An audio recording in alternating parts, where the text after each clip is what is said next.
Okay, so the next concept is Newton's law of cooling. अच्छा, तो ध्यान दो न्यूटन्स लॉ ऑफ कूलिंग में क्या है और हमें इस चीज को अलग से पढ़ने की रिक्वायरमेंट क्या है। स्टीफेंस लॉ तो हमारे पास है ही, तो रेट ऑफ हीट लॉस के बारे में तो हम डेफिनेटली बोल सकते हैं विदाउट एनी अप्रोक्सीमेशन और लाइक समथिंग लाइक दैट। तो हमारे पास एक बॉडी है, ठीक है, ये वाला बॉडी का मास है m, उसका स्पेसिफिक हीट है s, इसका क्रॉस सेक्शनल एरिया जो सरफेस एरिया है वो है a, एमिसिविटी है E, ठीक है, एमिसिविटी जो है वो है E। तो बॉडी का जो इनिशियल टेम्परेचर है, initial temperature that is equals to T naught, और जो सराउंडिंग टेम्परेचर है वो है Ts। तो calculate temperature of the body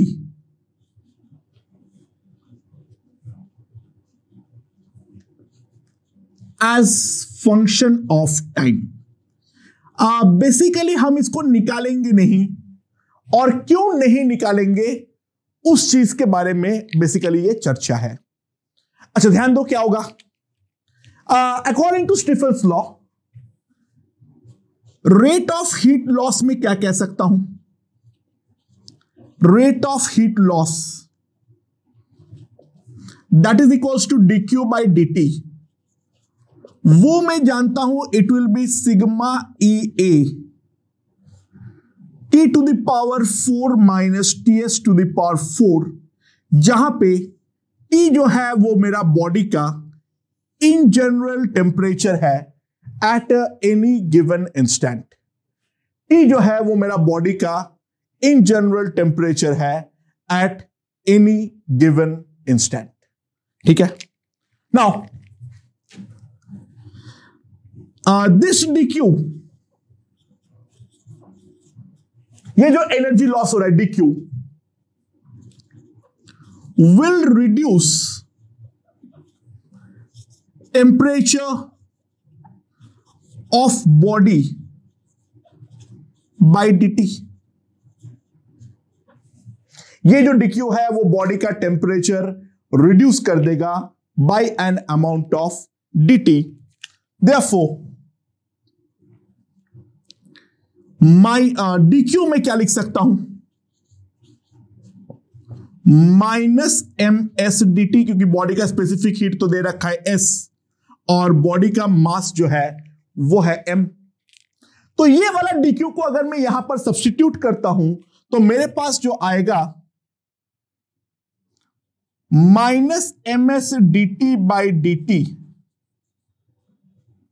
will be equals to sigma EA T to the power 4 minus TS to the power 4। तो जो मेरा integration का फॉर्मेट आएगा dt by T to the power 4 minus TS to the power 4 sigma EA ms into dt। अब ये चीज को मुझे इंटीग्रेट करना पड़ेगा। T equals to 0, this temperature was T naught, and at temperature T, time T, the temperature is equals to T।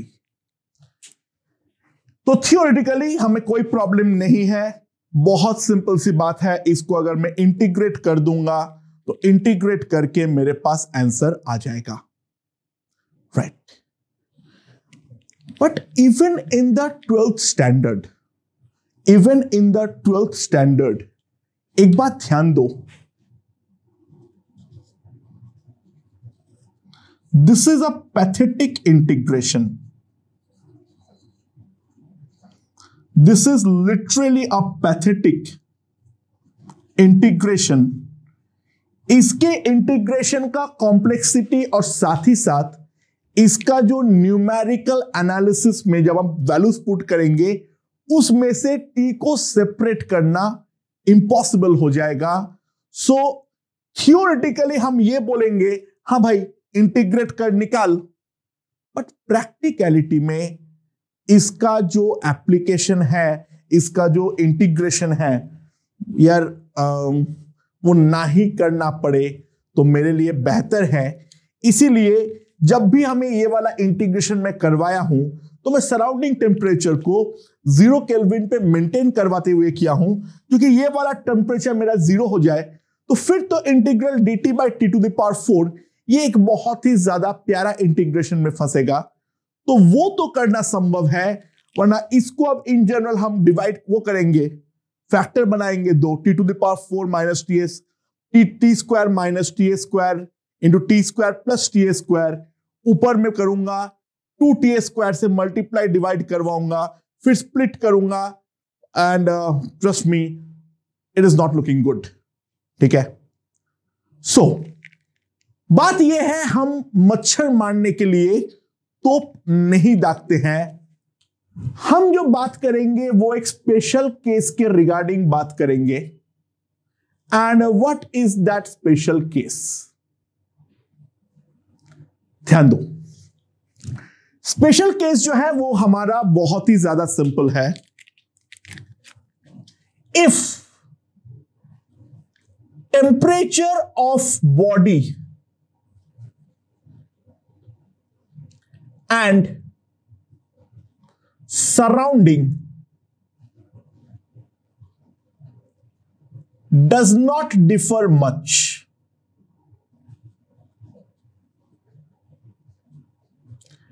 अगर हमारा surrounding और बॉडी का टेम्परेचर अगर बहुत ज्यादा अमाउंट पे डिफर नहीं करता है तो इन दैट केस हम एक स्पेशल अप्रोक्सीमेशन अप्लाई कर सकते हैं, and that is discuss under the topic of Newton's law of cooling. तो मान लो लेट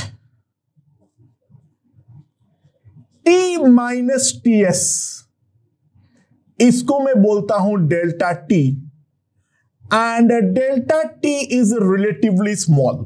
कहां तक को हम स्मॉल मानते हैं वो भी मैं एक लिमिट बताऊंगा। ठीक है, तो T minus T S is delta T which is relatively small. So dq by dt उसको हम लोग क्या लिखे थे? Sigma A T to the power 4 minus T S to the power 4, ये तो लिखे थे। स्टीफेंस लॉ अभी भी वैलिड तो है ही। और तो माइनस एम एस मेरे पास आ गया था dt by dt sigma E A T to the power 4 minus T S to the power 4। यहां तक तो हम लोगों ने किए थे स्टीफेंस लॉ से। अब देखते हैं हम क्या तरीके से इस प्रॉब्लम को आसान बना सकते हैं। Let's see. तो dt by dt that's the rate of cooling. इस रेट से टेम्परेचर मेरा ड्रॉप हो जाए, that is equals to minus sigma E A by M S. T को मैं लिख सकता हूं, ध्यान देना, TS plus delta T to the power 4 minus TS to the power 4, right. अब टीएस टू द पावर 4 इसमें से कॉमन निकाल लो, तो dt by dt sigma E A by M S TS to the power 4 1 plus delta T by T S to the power 4 minus 1। Okay, तो क्या आएगा मेरे पास?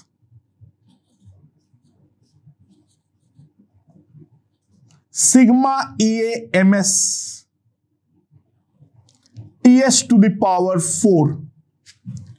नाउ क्योंकि delta T by T S small है, मैंने पहले बोला हूं डेल्टा टी मेरा रिलेटिवली स्मॉल है, तो इसको मैं बाइनोमियली अप्रोक्सीमेट मार सकता हूं, और बाइनोमियली अप्रोक्सीमेट मारते हुए मैं क्या लिख सकता हूं, this can be written as 1 + 4 delta T by T S minus 1. 1 + x to the power n can be approximated as 1 + nx. And so now 1 is cut. So we get dt by dt is equals to minus sigma EA ms ts to the power 4 into t minus ts by ts.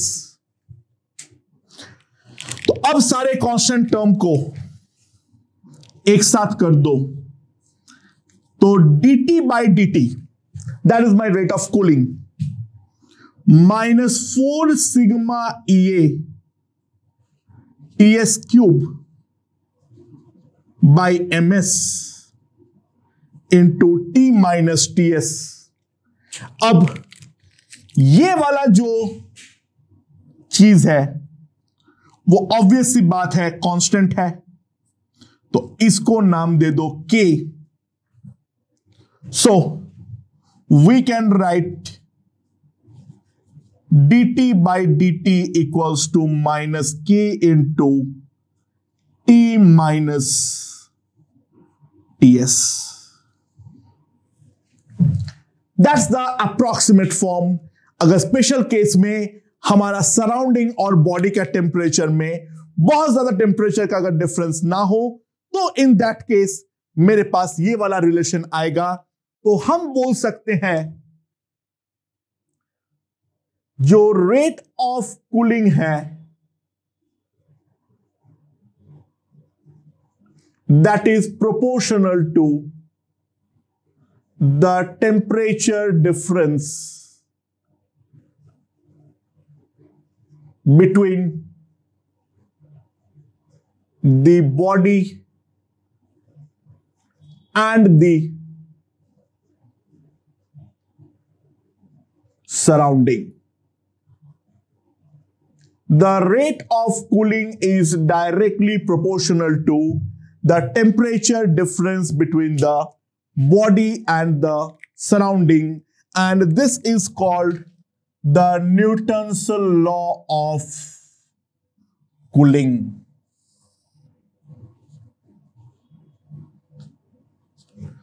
Okay, समझ में आया? तो मान लो surrounding temperature TS पे fix है, T equals to 0, तब initial temperature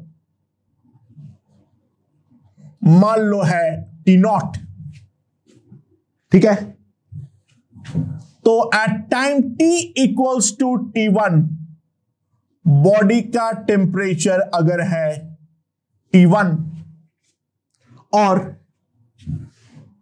T equals to T2 पर अगर टेम्परेचर है मेरे पास T2, तो find T2 in terms of T1 and everything else.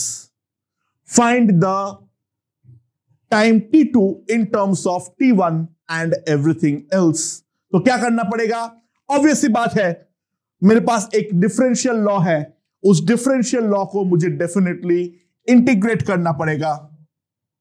तो dt by T minus TS will be minus K into dt. ये मैं लिख सकता हूं. तो ये अगर मैं लिख सकता हूं, इसको मैं इंटीग्रेट करता हूं. T इक्वल्स टू 0 पर बॉडी का टेम्परेचर है T0 और T इक्वल्स टू T1 में बॉडी का टेम्परेचर है T1. राइट? सो ln T minus TS minus KT1, तो मेरे पास क्या आ जाएगा? इसको अगर मैं सब्स्टिट्यूट करता हूं तो ln T1 minus TS by T0 minus TS is equals to minus K T1. ये पहला रिलेशन आ जाएगा, बट मैं दूसरा और एक इंटीग्रेशन भी कर सकता हूं, ध्यान देना। T0 से T2 अगर मैं इंटीग्रेट करता हूं इस चीज को, तो मुझे यहां पर टाइम का जो इंटीग्रेशन करना पड़ेगा वो 0 से T2 करना पड़ेगा। तो सिमिलरली मैं और एक चीज बोल सकता हूं, ln T2 minus TS by T0 minus TS minus K T2।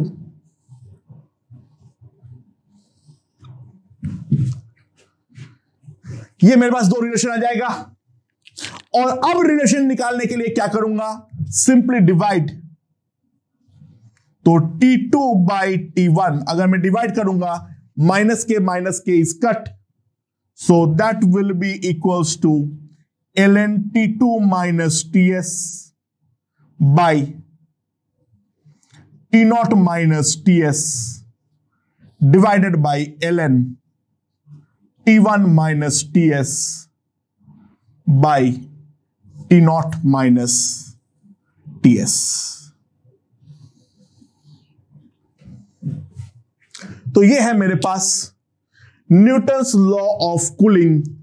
इसका मेन फंडा एक ही है, यहां पर बाइनोमियली अप्रोक्सीमेट मारा, और जो इंटीग्रेशन प्रैक्टिकली हॉरेंडस था, तो then for the practical level of questions जहां पर बॉडी और सराउंडिंग में ड्रास्टिक डिफरेंस ना हो, तो अगर ड्रास्टिक डिफरेंस होगा तो मौत निश्चित है, इसी को इंटीग्रेट करना पड़ेगा।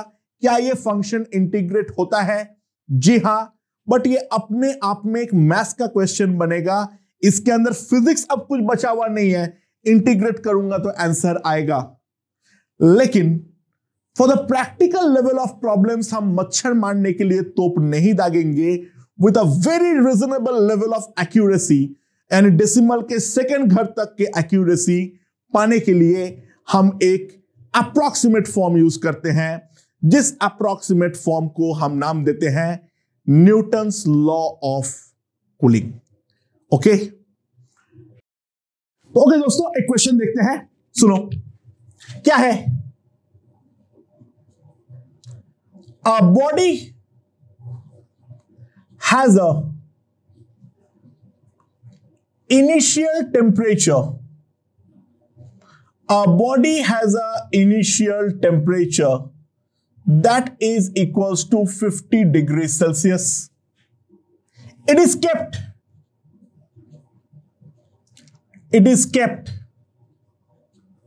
at a surrounding of 20 degrees Celsius. ठीक है? Okay. After t equals to 5 minutes,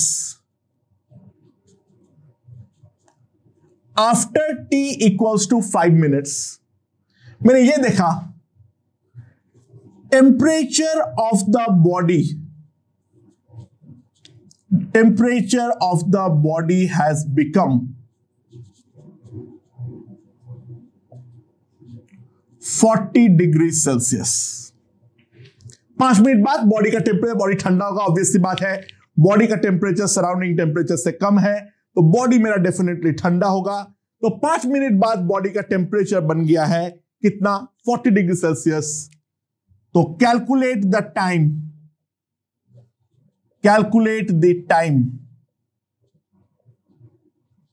eight which temperature of the body becomes 30 degree Celsius. The temperature of the body becomes 30 degree Celsius. तो कैसे करेंगे? सिंपल सी बात है, हम जानते हैं dt by dt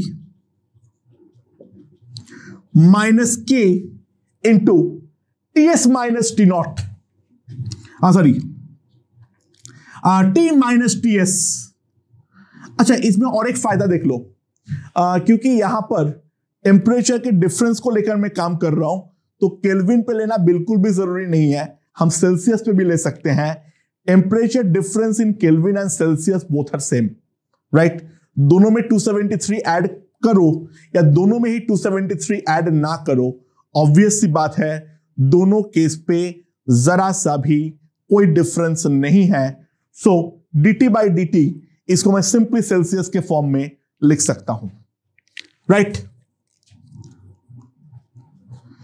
तो dt बाई टी माइनस 20 के dt। तो चलो दोस्तों इंटीग्रेट करते हैं। t इक्वल्स टू 0 पे ये 50 था, t1 मतलब 5 मिनट पे, मैं मिनट पे काम कर रहा हूं यहां पर। ये कितना आ जाएगा, मेरे पास दे रखा है 40। तो ln t minus 20 minus 5k, तो ये कितना आ जाएगा, ln 20/30 माइनस 5k। तो k मेरे पास आ जाएगा 1/5 ln 3/2। मैंने माइनस को यहां पर अंदर डाल दिया तो ln के अंदर उल्टा हो जाएगा, राइट। और सिमिलरली मेरा जो अगला इंटीग्रेशन होगा, वो अगला इंटीग्रेशन कहां से कहां तक होगा, ऑब्वियस सी बात है, अगला इंटीग्रेशन होगा dt t माइनस 20 माइनस के dt। 0 पर 50 है, तो टाइम t पर हमें टेम्परेचर चाहिए 30, ये मेरे पास आ जाएगा, राइट। तो ये अगर मेरे पास आ जा रहा है तो मेरे पास क्या आएगा, KT will be equals to ln। अच्छा, कितना आएगा, यहां पर आएगा 10, यहां पर आएगा 30, तो ln 1/3 आएगा, माइनस को अंदर डाल दो, तो KT मेरे पास सिंपली आ जाएगा ln 3, राइट। तो मेरे पास K का वैल्यू आ रखा है, और अब मैं अगर इस K का वैल्यू को सब्स्टिट्यूट करूंगा तो मेरे पास T आ जाएगा ln 3/k। Now ln 3/k, ln 3/2 into 5, मेरे पास ये आ जाएगा। सुना, ऊपर नीचे दोनों ln है, तो मैं सिंपली बेस चेंज अप्लाई करते हुए log 3 by log 3/2, that is log 3 minus log 2 into 5 कर दूंगा, तो मेरे पास t क्या आ जाएगा, log 3 is 0.48,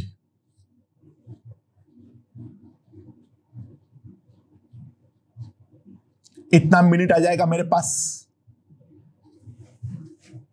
ठीक है। सो कितना आ जाएगा मेरे पास, t इक्वल्स टू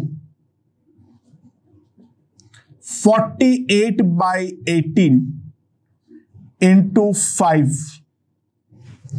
तो इसको मैं इसको कितने से काट सकता हूं, 6 से काट दो, तो ये 8 हो जाएगा, ये 3 हो जाएगा, तो मेरे पास कितना आ जाएगा 40/3, दैट इज 13.33 मिनट।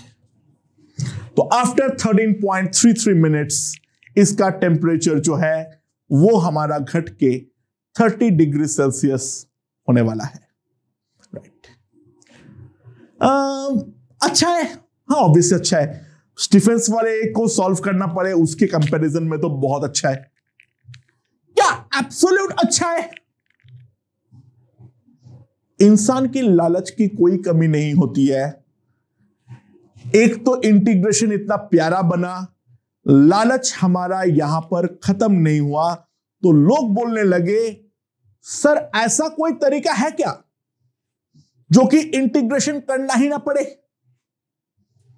देखो सच बात तो यह है नहीं है, इंटीग्रेशन तो करना ही पड़ेगा, but within the reasonable level we can make one more approximation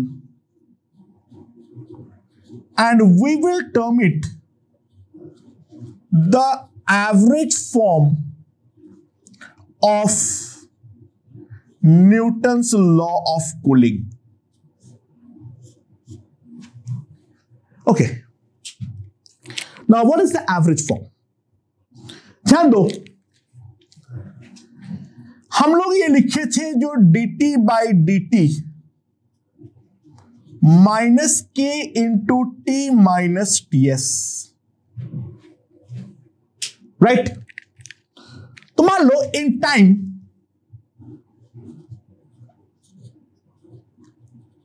t the temperature of the body becomes T2 from T1. Time T पे जो हमारा बॉडी का टेम्परेचर है वो T1 से घट के T2 बन गया. तो बॉडी का इनिशियल टेम्परेचर कितना है? T1. तो इनिशियल रेट ऑफ कूलिंग में क्या बोल सकता हूं? इनिशियल रेट ऑफ कूलिंग में क्या बोल सकता हूं? ध्यान दो, इसको मैं dt बाई dt इनिशियल लिख रहा हूं, minus K T1 minus TS. अच्छा, इनिशियल रेट ऑफ कूलिंग मतलब माइनस को भूल जाओ, बेसिकली मैं dt बाई dt का वैल्यू ये लिखा हूं.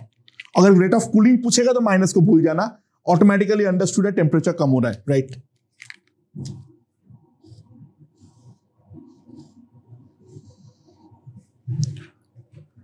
उसके बाद जो फाइनल रेट ऑफ कूलिंग है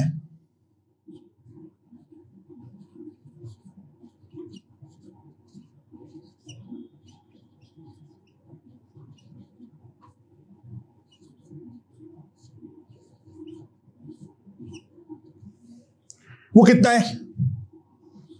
जब फाइनल टेम्परेचर T2 बन गया तो फाइनल रेट ऑफ कूलिंग कितना आ जाएगा? माइनस के T2 माइनस TS.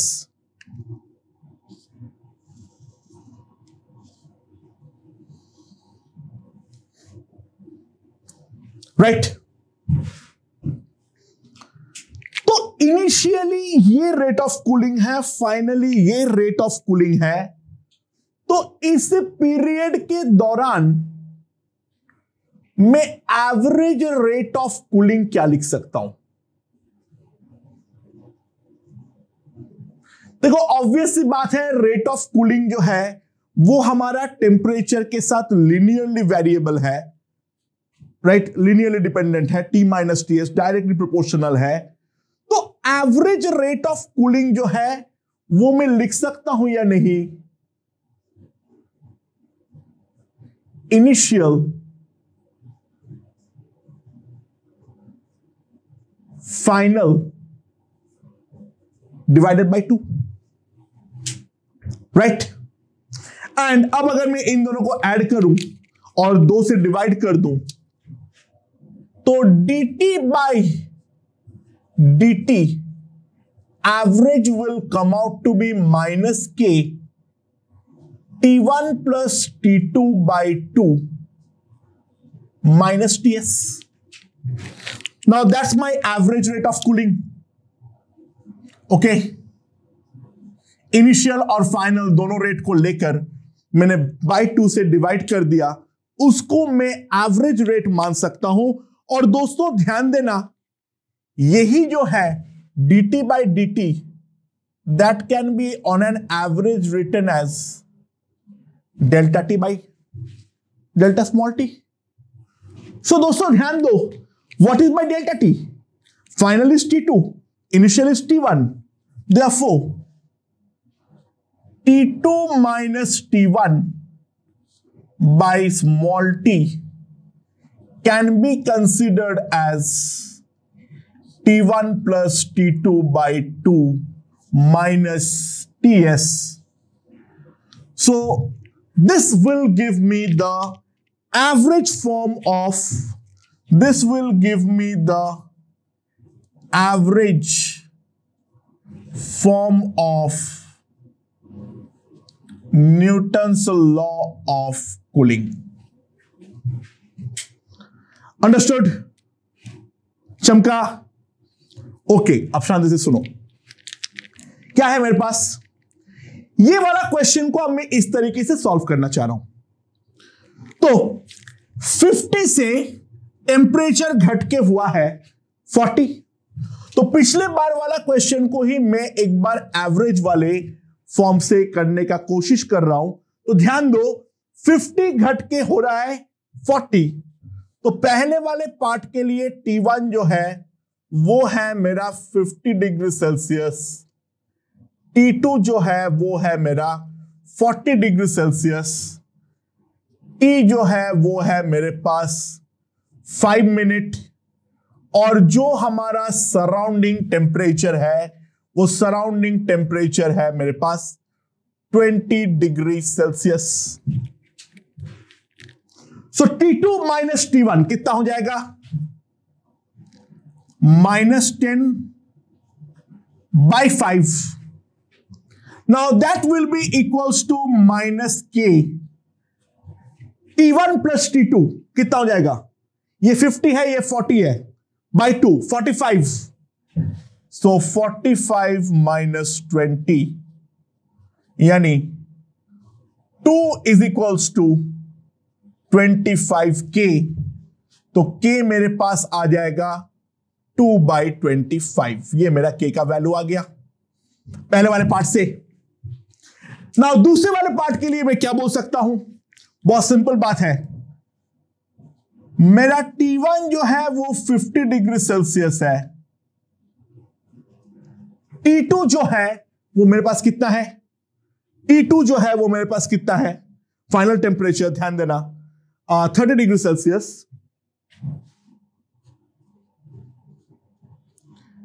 T हमें निकालना है surrounding temperature 20 degree Celsius, right? So T2 minus T1 minus 20 by T will be minus K. T1 plus T2 by 2, that will be nothing but 40 minus 20, right? तो मेरे पास कितना आ जाएगा? 20 by T is equals to मेरे पास आ जाएगा 20K, okay? So K will be equals to कितना आ जाएगा मेरे पास?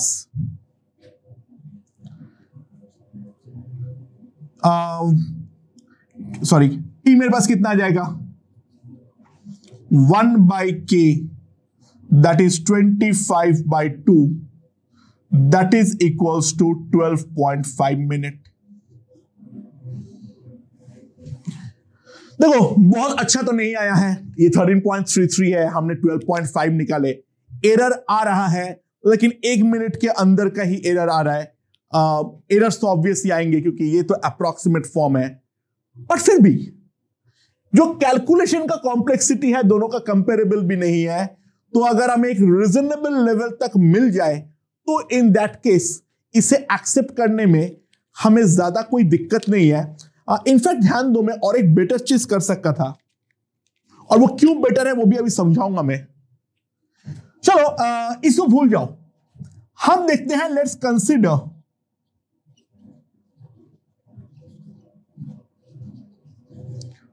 Cooling from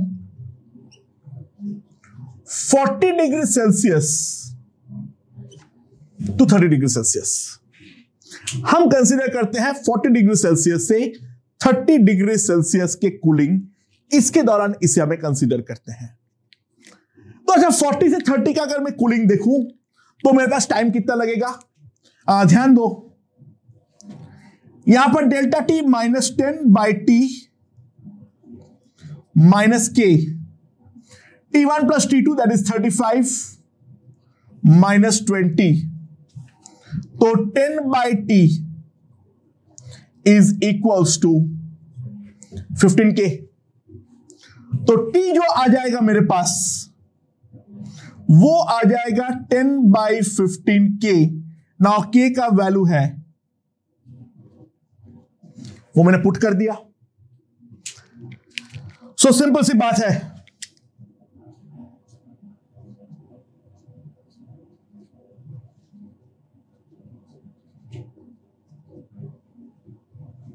this is 8.33। तो 40 से 30 में आने में जो टोटल टाइम की जरूरत पड़ेगी दैट विल बी 8.33 मिनट्स, और पहले से ही 5 मिनट तो लगा ही था। वाओ, टोटल टाइम जो आ गया है मेरे पास 5 + 8.33 दैट इज 13.33 मिनट्स। एंड वो लगभग एग्जैक्ट, यहां पे एग्जैक्ट नजर आ रहा है, ऑब्वियसली लॉग के वैल्यू में अप्रोक्सीमेशन है। यानी अगर मैं पूरे चीज को कंसिडर नहीं करके ब्रेक्स में अप्रोक्सीमेशन करूं तो हमें उतना ज्यादा बेटर रिजल्ट मिल रहा है। यानी एक बात ध्यान देना, smaller the gap, temperature drop का गैप जितना ज्यादा स्मॉल होगा, better the result, better the result obtained via average rate of cooling। ये क्यों है ये अभी समझ में आएगा जब हम न्यूटन्स लॉ ऑफ कूलिंग के कूलिंग कर्व ड्रॉ करेंगे। Let's see. ओके दोस्तों, let's see the cooling curve. तो कूलिंग कर्व क्या सिग्निफाई करता है वो भी देखते हैं, और इस ग्राफ से हमें मालूम पड़ जाएगा जो कब हम कहां पर कितना लेवल तक अप्रोक्सीमेशन कर सकते हैं। तो हमारे पास क्या है, dt/dt that is equals to -k T - Ts, ये मेरे पास है। तो at T equals to 0 temperature of body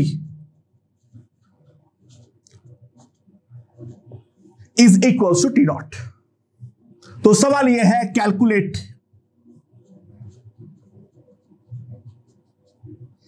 temperature of body as the function of time t। Body के फंक्शन जो टेम्परेचर है वो हमें निकालना है as a function of time t।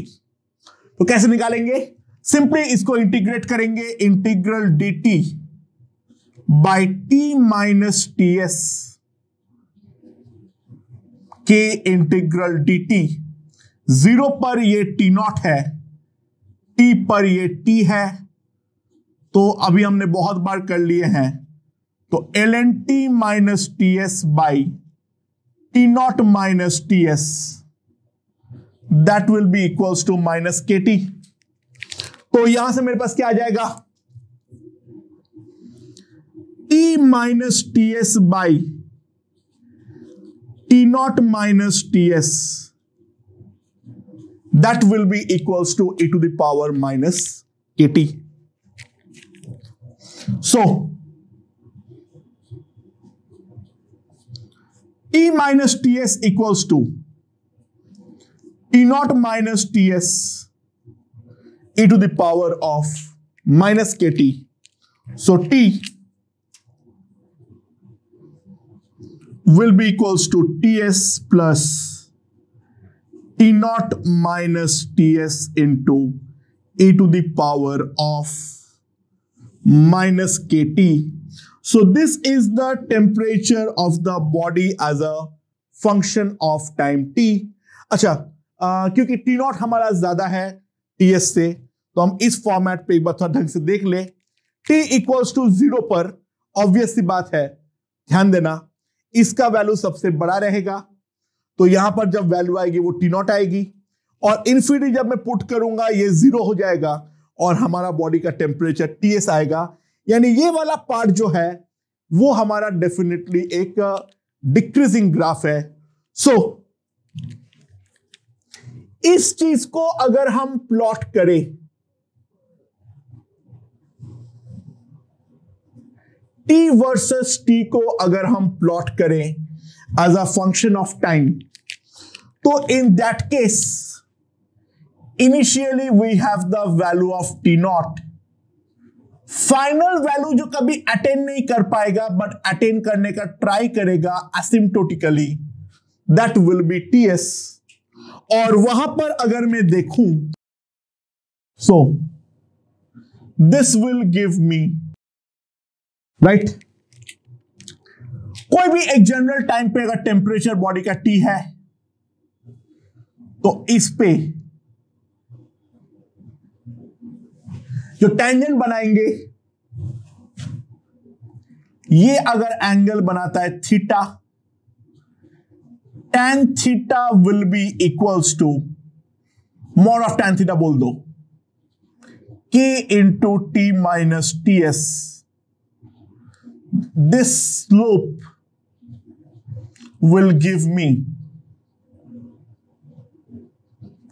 the rate of cooling, right? तो यहां पर एक हमारे पास e to the power minus X types graph है। ये ग्राफ इस प्रकार का होगा और इसका जो स्लोप होगा टेंजेंट का वो हमें इंस्टेंटेनियस रेट ऑफ कूलिंग देने वाला है। ओके, नाउ लेट्स सी। अब मैं बात ये बोलना चाह रहा हूं, जब हम इंस्टेंटेनियस रेट को एवरेज रेट से रिप्लेस करते हैं, what we are basically doing, यानी we are basically trying to compare the instantaneous versus the average rate. इन दोनों में क्या डिफरेंस है, इन दोनों का बेसिक फंडामेंटल सिग्निफिकेंस क्या है, उस बारे में थोड़ा समझने का पहले कोशिश करते हैं। एग्जैक्टली क्या है, तो ये है मेरा टी नॉट, ये है मेरा टी एस। हम कोई भी एक जनरल टाइम पे टेम्परेचर देखना चाह रहे हैं T1, और एक दूसरा टाइम ले लेता हूं T2। यानी एक केस में टाइम का गैप ज्यादा है और एक केस में टाइम का गैप थोड़ा कम है। अच्छा, इंस्टेंटेनियस रेट के लिए तो मुझे हर पॉइंट पे टेंजेंट बनाता रहना पड़ेगा, बनाता रहना पड़ेगा, बनाता रहना पड़ेगा। और अगर हम एवरेज रेट मान रहे हैं दोस्तों,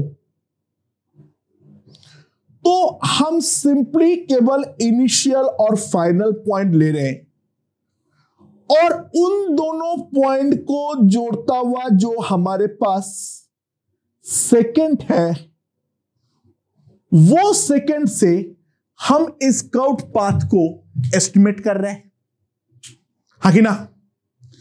हमारा जो एवरेज रेट होगा वो एवरेज रेट ऑफ कूलिंग के अकॉर्डिंग टेम्परेचर जो है वो हमारा लीनियरली ड्रॉप करेगा, और एक्चुअल में वो ये ऐसे कर्व्ड तरीके से ड्रॉप कर रहा है। तो we are estimating the curved path via a straight line. Now पहले केस में हमने क्लोज में 2 पॉइंट लिए हैं, यहां पर टेम्परेचर है T1, और अगला केस में हमने जो पॉइंट लिए हैं वो दूर लिए हैं लाइक दिस। सो ध्यान देना, हम पॉइंट को जितना दूर लेंगे, यानी मान लो अगर यहां पर ले लिए, मुद्दे की बात समझो, using average instead of instantaneous simply implies we are using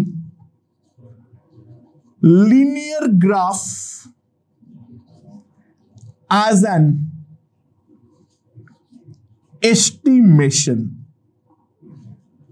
for the real curve। क्योंकि अगर हमने एवरेज रेट माने हैं तो वहां पर टेम्परेचर हमारा लिनियर डिक्रीज करेगा, क्योंकि रेट ऑफ कूलिंग को हमने कांस्टेंट मान लिए हैं उस पर्टिकुलर जोन के दौरान। तो हम इस लाइन से अगर ग्राफ को एस्टिमेट कर रहे हैं तो पहली बात, there is going to be some error, but I hope it is clearly evident. Points जितने पास होंगे, क्लोजर द पॉइंट्स, कौन सा 2 पॉइंट जिनके बीच में मैं एस्टिमेशन अप्लाई कर रहा हूं, closer the points better will be the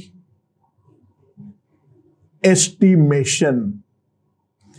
points जितना क्लोज होगा वहां पर एस्टिमेशन उतना बेटर होगा। वही तो हमारा पिछले वाले केस पे हुआ, जब 40 से 30 पे आए तो that gave us a very good estimation, और वहीं पे जब हम लोग सीधा यहां से यहां पर आए, 50 से 30 पे आए थे, तो हमारा आंसर काफी ज्यादा डिफरेंस आ रहा था एज कंपेयर टू जो हमने इंटीग्रेट करके निकाले। हाँ, इंटीग्रेशन अपने आप में एक अप्रोक्सीमेशन है, तो इंटीग्रेशन भी हम जितने छोटे रेंज पे करेंगे उतना अच्छा है। बट हम जब एवरेज रेट को लगाने वाले हैं तो इनिशियल और फाइनल पॉइंट में डिस्टेंस जितना कम होगा वहां पर हमारा कर्व एस्टिमेशन उतना बेटर होने वाला है। तो अगर हमारा इनिशियल और फाइनल पॉइंट दूर दूर होगा तो in that case the linear estimation will flop. तो क्या हुआ, if initial and final temperature are far apart,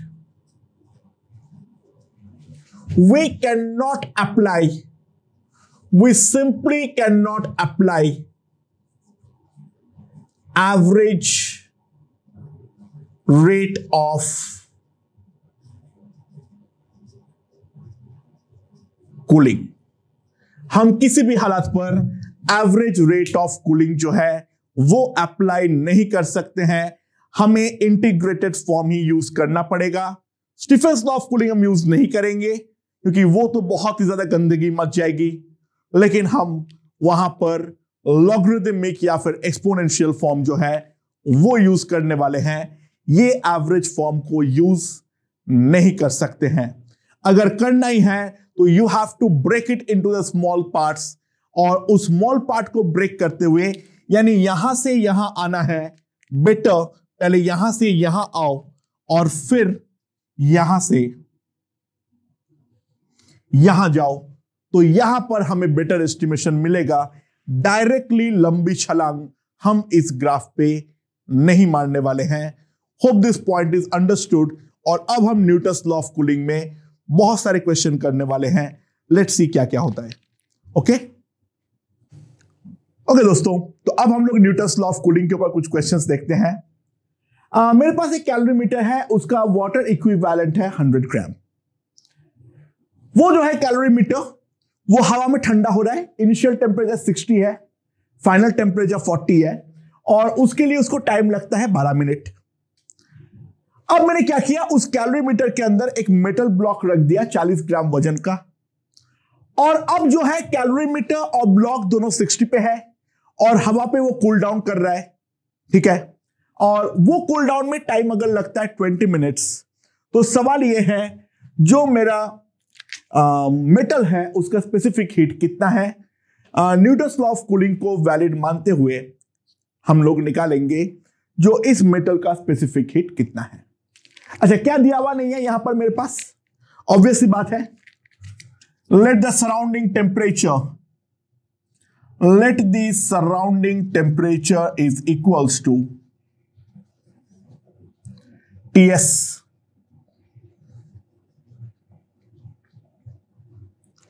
right. तो सराउंडिंग टेम्परेचर अगर मेरे पास Ts है तो ऑब्वियस सी बात है मैं एवरेज रेट ऑफ कूलिंग क्या मान सकता हूं, तो average rate of heat loss, ध्यान देना, average rate of heat loss मेरा दोनों केस में ही संभव सेम होगा, क्योंकि वो तो सिंपली मेरे पास आएगा K इंटू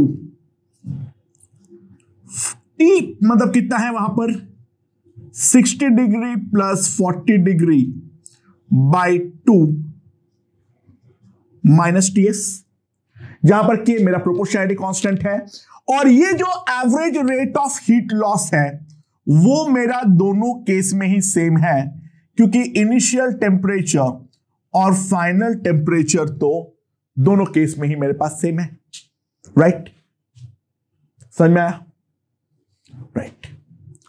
अच्छा, हाँ, लेकिन ऑब्वियस सी बात है दोनों सिस्टम का स्पेसिफिक हीट सेम नहीं है, तो जो रेट ऑफ कूलिंग होगा वो हमारा दोनों केस में सेम नहीं होगा।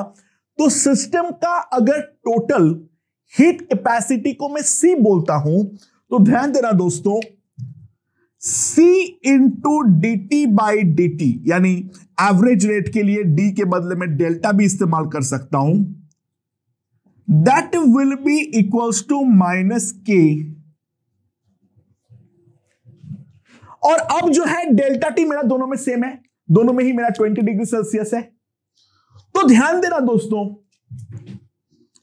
मैं सिंपली लिख सकता हूं C1 by delta T1 must be equals to C2 by delta T2। तो C2 by C1 will be simply 20 by 12, that is equals to 10 by 6। यह है मेरा दोनों सिस्टम का हीट कैपेसिटी में रिलेशन। अच्छा, कैपेसिटी का कैलोरीमीटर का जो वाटर इक्विवेलेंट है वो अगर 100 ग्राम है तो ऑब्वियस सी बात है C1 का वैल्यू है 100 कैलोरी पर ग्राम डिग्री सेल्सियस, राइट। जो वाटर इक्विवेलेंट को है उसको कैलोरी पर डिग्री सेल्सियस से मल्टीप्लाई करता हूं, वही मेरा m इंटू s का वैल्यू होता है, और जो मेरा C2 है that will B 100 plus 40s calorie पर ग्राम डिग्री सेल्सियस। सो अगर मैं अब इन दोनों को डिवाइड करूं तो मेरे पास क्या आ जाएगा, 1 plus 40s by 100 that will be equals to 10 by 6। So 2s by 5, इसको इधर ले जाओ, इट विल बी 4 बाई 6, यानी 2 बाई 3, 2 इज गॉन, तो s मेरे पास आ जाएगा 5 बाई 3, तो स्पेसिफिक हीट आ गया मेरे पास 1.67 कैलोरी पर ग्राम डिग्री सेल्सियस। ये एक हाइपोथेटिकल मेटल है, किसी का भी स्पेसिफिक हीट 1 से ज्यादा हो नहीं सकता है, वो तो मैंने रैंडम डेटा लिया हूं, ठीक है। बट मेथड समझो, जो रेट ऑफ हीट लॉस है वो अगर इक्वल है तो उसका specific heat into rate of cooling दोनों केस में सेम होगा। स्पेसिफिक हीट दोनों सिस्टम का अलग अलग है, तो ऑब्वियस सी बात है रेट ऑफ कूलिंग भी दोनों सिस्टम के लिए अलग अलग आएगा, तो वहां से मैं स्पेसिफिक हीट जो है वो निकाल सकता हूं। सिंपल कैलकुलेशन, ज्यादा दिमाग लगाने की कोई जरूरत नहीं है। अब सेकेंड क्वेश्चन देखते हैं। Some water is filled at 50 degree Celsius, 5 minute में कूल होता है किसमें, 45 डिग्री सेल्सियस में, और नेक्स्ट 8 मिनट में कूल होता है 40 डिग्री सेल्सियस में। तो सवाल यह है जो हमारा जो टीएस है वो कितना होने वाला है। काफी इजी क्वेश्चन। क्या है? जो 50 डिग्री सेल्सियस से 45 डिग्री सेल्सियस, इस प्रोसेस के दौरान जो हमारा एवरेज रेट ऑफ कूलिंग होगा, क्योंकि स्पेसिफिक हीट तो यहां पर सेम है, तो जो हमारा एवरेज रेट ऑफ कूलिंग होगा वो किसके साथ प्रोपोर्शनल होगा? It will be simply proportional to 50 plus 45 by 2 minus TS के साथ, राइट? ये हमारा एवरेज रेट ऑफ कूलिंग होगा पहले वाले केस में। और 45 डिग्री सेल्सियस से जब मैं 40 डिग्री सेल्सियस में कूलिंग की बात करूंगा तो एवरेज रेट ऑफ कूलिंग किसके प्रोपोर्शनल होगा? 45 प्लस 40 बाई 2 माइनस टीएस के साथ प्रोपोर्शनल होगा, राइट? अच्छा, डेल्टा टी दोनों में सेम है। कितना है? 5 डिग्री सेल्सियस। तो ऑब्वियस सी बात है 5 by 5 will be equals to K into इन दोनों का एवरेज 47.5 माइनस टीएस। और दूसरे वाले पे डेल्टा टी तो 5 ही है, बट टाइम लगता है 8 minutes. That is equals to K into 42.5 minus TS. तो अब मुझे इन दोनों को डिवाइड कर देना चाहिए। तो इन दोनों को अगर मैं डिवाइड कर दूंगा तो 8 बाई 5 इक्वल्स टू कितना आ जाएगा मेरे पास? मैं किसको दिस बाई दिस किया हूं, 5 गॉन, 8 बाई 5 कितना आ जाएगा मेरे पास? 47.5 minus TS by 42.5 minus TS, ये आ जाएगा मेरे पास। सो अगर मैं मल्टीप्लाई कर दूं, अब क्रॉस मल्टीप्लाई, सो 8 इंटू 42.5 कितना आ जाएगा? 42 into 8, that will be equals to 336। So it will 340 minus 8 TS, ठीक है? 340 माइनस 8 टीएस कितना आ जाएगा मेरे पास? 47.5 इंटू 5 कितना आ जाएगा? 0.5 237.5, राइट? माइनस 5 टीएस, तो मेरे पास आ जाएगा 3 टीएस इक्वल्स टू, इसको इधर ले जाओ, 0.5, ये मेरे पास 2 आ गया, 102.5। सो अब यहां से मैं टीएस निकाल दूंगा। TS will simply come out to be equals to 34.17 degree Celsius. तो काफी आसान क्वेश्चन है, बस यहां पर मुझे average rate of cooling apply करना था और उसको अप्लाई करते हुए काफी आसानी से मैं इस क्वेश्चन को सॉल्व कर सकता हूं। Now let's look at this question. क्या बोला है? जो मेरा सराउंडिंग टेम्परेचर है वो है 20 डिग्री सेल्सियस। बॉडी को 80 डिग्री सेल्सियस से 50 डिग्री सेल्सियस पे कूल होने के लिए टाइम लगता है 5 मिनट।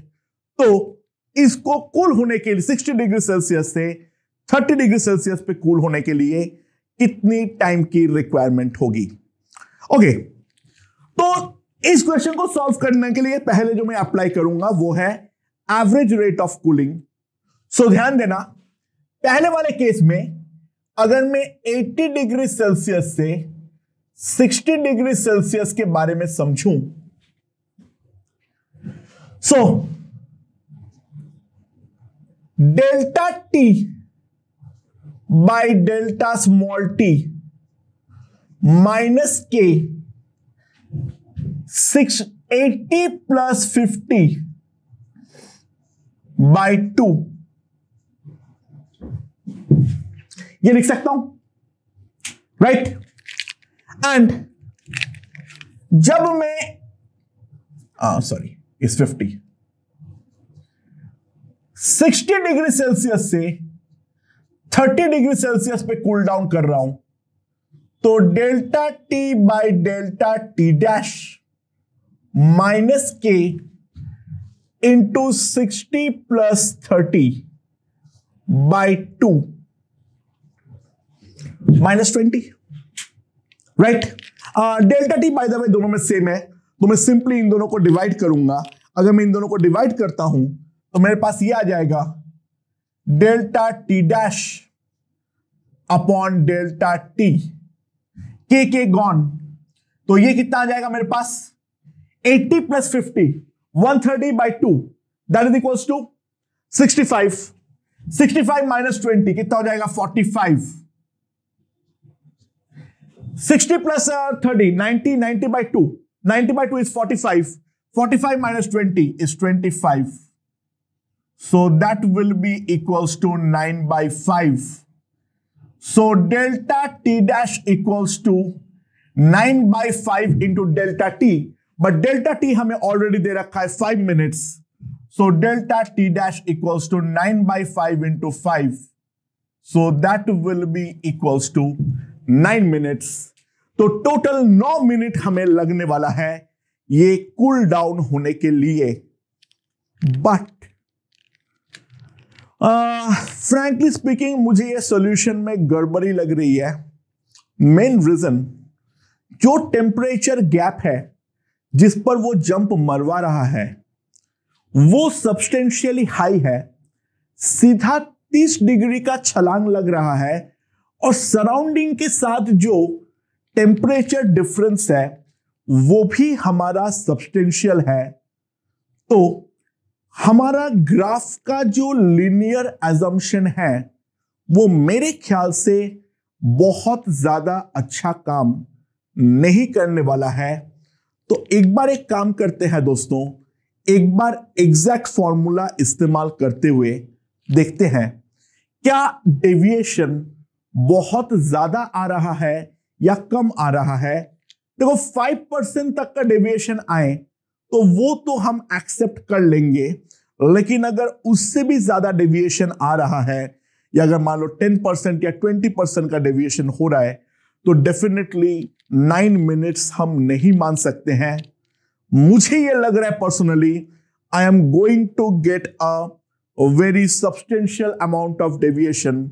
10 से 15% के बीच में कोई डेविएशन मैं यहां पर प्रेडिक्ट कर रहा हूं, क्योंकि टेम्परेचर देखो मेन इंपॉर्टेंट होता है जो मेरा इनिशियल और फाइनल पॉइंट है उनके बीच का gap.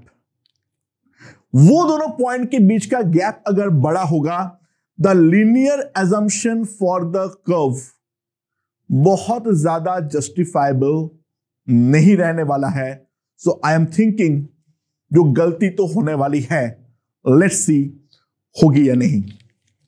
So let's use exact result. ठीक है, तो एग्जैक्ट रिजल्ट के लिए हमारे पास क्या था, dt by D T is equals to minus K into T minus TS. TS हमारे पास 20 है, सो dt by T minus TS will be equals to minus k dt। so दोनों केस में इंटीग्रेट करते हैं, तो पहला इंटीग्रेशन जो होगा dt by T minus TS, dt by T minus TS मैं इंटीग्रेट कर रहा हूं from the initial temperature of 80 to the final temperature of 50, जहां पर टीएस हमारे पास कितना है 20। ठीक है, टीएस जहां पर मेरे पास कितना है 20, और यहां पर मैं 80 से 50 इंटीग्रेट कर रहा हूं, that is equals to minus K into 5, right. और दूसरा जो एक इंटीग्रेशन होगा वो होगा from 60 to 30 dt by T minus 20 minus K into T. ये दोनों इंटीग्रेशन होने वाला है मेरे पास। एक बार 80 टू 50 का कूलिंग देख लूंगा, एक बार 60 टू 30 का कूलिंग देख लूंगा। तो अगर मैं यहां पर देखता हूं तो यहां पर आएगा ln t माइनस 20, तो लिमिट पुट कर दो, तो ln 50 minus 20 is nothing but 30 and 80 minus 20 is nothing but 60. That will be equals to minus 5k. और यहां पर अगर मैं देखूं 30 minus 20 is 10 and 60 minus 20 is 40. So this will be equals to 10 by 40 minus kt. So यहां से आ जा रहा है 5k इक्वल्स टू ln 2 और यहां से आ जा रहा है मेरे पास kt इक्वल्स टू ln 4। तो अब अगर मैं इन दोनों को डिवाइड करूं तो मेरे पास सिंपली आ जाएगा t by 5 equals to ln 4 by ln 2। Now ln 4 is nothing but 2 ln 2, so this is equals to 2। जो डरे थे exactly वही हुआ। t is equals to 10 minutes आया है, हमने निकाले थे 9 minutes। 1 मिनट का डिफरेंस पड़ रहा है in 10 minutes, so basically we are getting an error of 10%, and obviously that is not acceptable। ये हमारा एक्सेप्टेबल या टॉलरेंस रेंज के बाहर है। ऑब्वियस सी बात है, मैं 10 मिनट जो है और 10 मिनट में 1 मिनट का एरर ऑब्वियसली टॉलरेट नहीं कर सकता हूं। ये हमारा एक अप्रिशिएबल एरर है। तो यहां पर एग्जैक्ट से जो रिजल्ट है हमें वो मार्क करना पड़ेगा। अप्रॉक्सीमेट रिजल्ट लगाने पर जो आंसर आ रहा है वो गलत है। तो हमारा दिमाग के एंटेना खड़ा हो जाना चाहिए कब? अगर जो छलांग लगाया है कूलिंग के दौरान, वो कूलिंग के दौरान अगर छलांग हमारा सब्सटेंशियल हो, लाइक से 60 degree 30 degree Celsius 20 degree Celsius, तो वहां पर हमारा एवरेज रेट हमेशा फॉल्टर करता है। वहां पर एग्जैक्ट रेट से ही हमारा अच्छा आंसर आएगा। But on the other hand जहां पे छलांग 50 से 45 यानी केवल 5 डिग्री सेल्सियस है, वहां पर तुम एवरेज लगाओ या फिर इंस्टेंटेनियस रेट के एग्जैक्ट फॉर्म लगाओ, हमें बहुत ही ज्यादा माइन्यूट डिफरेंस मिलने वाला है। यानी at that position our approximation works really well. But कब लगा सकते हैं और कब नहीं लगा सकते हैं, इस चीज का जो आइडिया लेना है वही इस चीज का ओनली टफ पार्ट है। बाकी न्यूटन्स लॉ ऑफ कूलिंग में सच कुछ नहीं है। 4-5 और प्रोफाइल्स है, वो प्रोफाइल्स हम देख लेंगे, हम सवाल को तो सॉल्व कर लेंगे। बट ये जो जजमेंट है, जो कब एग्जैक्ट लगाओगे और कब हम अप्रोक्सीमेट लगा सकते हैं, एवरेज रेट लगा सकते हैं, वो जजमेंट तुम्हें एग्जाम हॉल पे लेना ही पड़ेगा। मेन जो मेरा रेड फ्लैग है मैं क्रिएट तभी करता हूं if the drop is substantial by an amount of से like 20 or 30 degrees Celsius, you are going to have some issues. So be very careful students. यही एक इशू है जो न्यूटन्स लॉ ऑफ कूलिंग में तुम्हें तकलीफ देने वाली है। अदरवाइज एज सच कोई इशू क्रिएट नहीं होने वाली है। ओके दोस्तों, so now let's look at an interesting question. क्या बोला है? मेरे पास एक केटल में कुछ पानी है, मैं केटल का जो पावर है उसको वेराई करवा सकता हूं। ऑब्वियसली बात है, पानी जो है वो एटमॉस्फेयर पे ओपन है, ठीक है, थोड़ा बहुत ओपन रहता ही है। उस कारण पे एटमॉस्फेरिक टेम्परेचर के ऊपर डिपेंड करते हुए वो पानी भी कुछ हीट लॉस करेगा एज वेल एज जो हमारा केटल का मटेरियल है वो भी हमारा हीट लूज करेगा। ऑब्वियसली केटल का टेम्परेचर और पानी का टेम्परेचर हम हर इंस्टेंट पे इक्वल एज्यूम करेंगे। So the maximum temperature of the water जो मैं अटेन करवा सकता हूं, that depends on the power that is delivered to the kettle, and उसका एक टेबल हमें दिया हुआ है। हीट कैपेसिटीज कुछ दिए हुए हैं, डेंसिटीज दिए हुए हैं, ठीक है। और दूसरा मैंने और एक चीज भी बोला हुआ है, जो पहले मैंने पावर को 300 वॉट पे रखा और फिर मैंने उसको स्विच ऑफ किया, और उसको अगर मैं स्विच ऑफ कर रहा हूं तो टेम्परेचर का जो वेरिएशन है विथ रिस्पेक्ट टू टाइम वो हमारा दिया हुआ है, एंड उसके करस्पॉन्डिंग कुछ क्वेश्चंस यहां पर हमें दे रखे हैं। वो क्वेश्चंस हम एक एक करके देखेंगे एंड फिर हम सॉल्व करने का ट्राई करेंगे। एक बार के लिए वीडियो को यहां पर पॉज करना एंड पॉज करके क्वेश्चन को नोट डाउन कर लेना। इसके जो टेबल्स है उसके वैल्यूज इंपॉर्टेंट है, तो एक एक करके उसको हमें देखना पड़ेगा। सो प्लीज पॉज इट, ठीक है, and note down the tables and then you can see the solution, तो हम किस तरीके से इसको सॉल्व कर रहे हैं। Okay, now let's C. Okay, पहला क्वेश्चन है सराउंडिंग टेम्परेचर। सो पहला पार्ट के लिए बहुत सिंपल है, मैं सीधा बोल दूंगा टीएस डेफिनेटली 20 डिग्री सेल्सियस है। कैसे सर?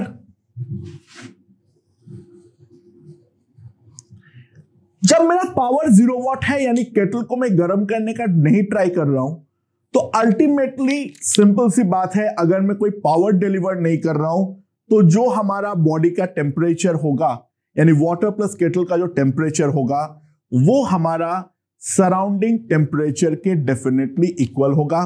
सो ऑब्वियस सी बात है, जो हमारा 0 वॉट के करस्पॉन्डिंग टी मैक्स दिया हुआ है, that is nothing but the surrounding temperature that is 20 degree Celsius, जो काफी आसानी के साथ हम निकाल सकते हैं, राइट? अच्छा, तो 100 वॉट पे 40 degree Celsius is the T max. पहली बात हम देख ले एक बार एनएलसी वैलिड है भी या नहीं।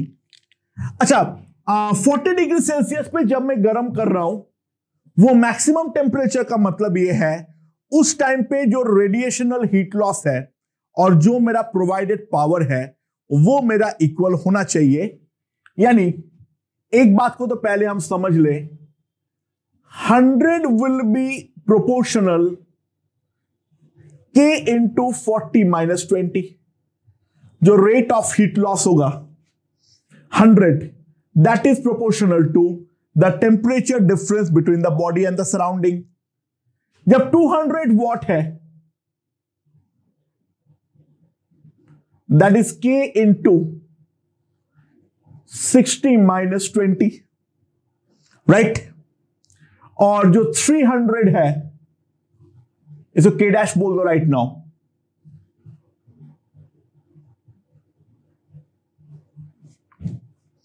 तो ऑब्वियस सी बात है, हम ध्यान दे सकते हैं, मेरे पास जो K का वैल्यू आ रहा है, K का वैल्यू भी मेरे पास 5 आ रहा है, और यहां पर अगर मैं देखूं तो K डैश का वैल्यू भी 5 आ रहा है, और K डबल डैश का वैल्यू भी 5 आ रहा है। तो K डैश और K डबल डैश, इन तीनों का वैल्यू जो है वो हमारा सेम है। तो सिंपल सा मतलब ये है, therefore Newton's law of cooling is valid. और न्यूटन्स लॉ ऑफ कूलिंग अगर वैलिड है तो सिंपल सी बात है, अगर 400 वॉट पे मैं रखता हूं तो late T max at a 400 degree Celsius, as a 400 watt is equals to T degree Celsius। तो सिंपल सी बात है, वहां पर मैं क्या लिख सकता हूं, जो मेरा पावर डिलीवर्ड है 400, that must be equals to K into T minus 20, right? So 400 equals to 50, T minus 20, So T will come out to be 100 degrees Celsius. तो मैक्सिमम टेम्परेचर 100 डिग्री सेल्सियस है, बट ध्यान देना it is still water. अब इसके बाद तो kettle को जितना पावर दूंगा वो पूरा स्टेडी स्टेट में रेडिएशन लॉस में चला जाएगा। तो ध्यान देना latent heat can not be provided, और मैं अगर लेटेंट हीट प्रोवाइड नहीं कर सकता हूं तो ऑब्वियस सी बात है water will not boil. Water जो है वो हमारा बॉयल नहीं करेगा, बस वो 100 डिग्री सेल्सियस पे पहुंचेगा, लेकिन पानी जो है वो हमारा पानी रह जाएगा। It will not get converted into steam. Be very careful regarding it. See rate of heat loss जब टी मेरा 600 सेकेंड है। Okay, now let's see the 600 second. 600 second में बॉडी का टेम्परेचर दे रखा है 45। तो सिंपल सी बात है 100 इस टाइम पे के का वैल्यू तुम्हें तो कोई चेंज नहीं आएगा, के तो हमारे पास अभी भी 50 ही रहने वाला है। सो ट्राई टू अंडरस्टैंड, जो मेरा पावर होगा P that will B K into 45 minus 20। K will be equals to 45। ये मेरे समझ में आया है या नहीं आया है? ध्यान दो मैं क्या बोलना चाह रहा हूं। जो मेरा K है उसका वैल्यू में कोई बदलाव नहीं आने वाला है। तो power equals to K into the temperature difference between the body and the surrounding आ गया है। तो P equals to K into 45 minus 20। तो यहां से मैं क्या निकालूंगा? P मेरे पास सिंपली आएगा K, that is equals to कितना? 5, sorry K that is equals to 5 into 25। तो पावर P मेरे पास आ जाएगा 125 वॉट। अब वहां पे 50 लिख दिया था गलती से, वो 5 है, ठीक है, मतलब बाकी सब कुछ सही है। तो पावर कितना आ जाएगा मेरे पास? सिंपली आ जाएगा 125 वॉट। तो उस टाइम पे 125 वॉट्स के रेट से वो अपना हीट जो है वो छोड़ रहा है। And now the last thing, जो हमारे पास पानी का मास कितना है मुझे वो निकालना है। तो दोस्तों ध्यान देना क्या है,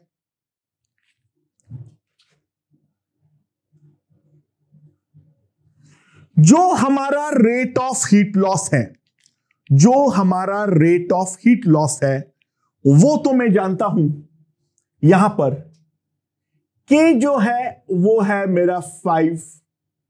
तो rate of heat loss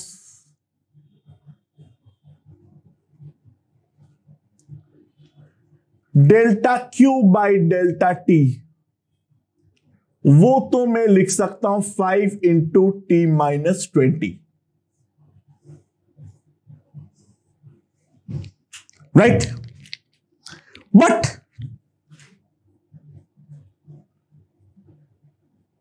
delta Q magnitude wise है, C into delta T magnitude के बारे में बात कर रहा हूं। माइनस तो मैं पहले से ही खा गया हूं इसमें, ठीक है, मैं यहां पे मैग्नीट्यूड ऑफ हीट को लेकर बात कर रहा हूं। तो डेल्टा Q जो है वो सिस्टम का heat capacity into delta T है। सो सिस्टम का heat capacity C into delta T by delta T that is equals to 5 into T minus 20। हाँ कि ना? अब तुम अपने मर्जी से कोई भी एक पर्टिकुलर टेम्परेचर ले लो, इट डजंट मैटर, ठीक है, इट डजंट मैटर हम कहां पर ले रहे हैं, तो कहीं पर भी ले लो। बेस्ट जो है वो है 0 से 60 के बीच ले लेता हूं। 0 से 60 के बीच में, क्योंकि यही वाला जो टाइम है वो सबसे ज्यादा छोटा है और टेम्परेचर का जो गैप हुआ है ये मेरा स्मॉलेस्ट हुआ है, तो linear approximation is going to work the best way. तो ये 0 है, ये 60 है, तो सी डेल्टा टी कितना हुआ है 5, अगेन मैग्नीट्यूड, डेल्टा टी मेरे पास कितना हुआ है 60, टी में कितना लूंगा 80 प्लस 75/2 यानी 77.5 माइनस 20, तो कितना आ जाएगा 57.5। तो जो मेरा सिस्टम का हीट कैपेसिटी आएगा सी वो आ जाएगा 12 × 5 × 57.5, तो C will be equals to 575 × 6 joule पर केल्विन। मैंने ये निकाल दिया हूं। नाउ ये वाला C के अंदर दोनों का कैपेसिटी इंक्लूडेड है। एक तो हमारे पास ऑलरेडी जो केटल का 100 है वो तो है ही है, और प्लस वाटर का जो है वो हमें निकालना पड़ेगा। सो 100 प्लस वाटर का मास को अगर मैं m मान लेता हूं into s, that is equals to 575 into 6 कितना होगा 0.43450, ये मेरे पास आ जाएगा, राइट। सो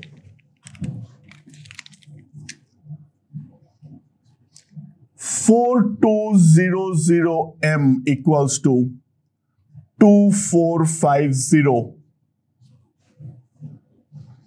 तो m मेरे पास आ जाएगा 245 बाई 420 ग्राम, मेरे पास ये आ जाएगा, राइट। तो वाटर, सॉरी ग्राम बोल रहा हूं, इतना केजी। डेंसिटी जो है वो मुझे ऑलरेडी दे रखा है, तो वहां से मैं वॉल्यूम निकाल लूंगा। तो ये अप्रोक्सीमेटली कितना होगा 245 बाई 420, अगर मैं इसको करता हूं तो ये अप्रोक्सीमेटली मेरे पास जो वैल्यू आएगा, एक मिनट देख लू कितना आएगा, एक सेकंड, मैंने यहां पे कहीं पे कुछ कैलकुलेशन मिस्टेक किया हूं, sorry, it's not 2450, this is 3350, right, या करेक्ट। तो ये जो हो जाएगा वो मेरे पास कितना हो जाएगा 335 बाई 420।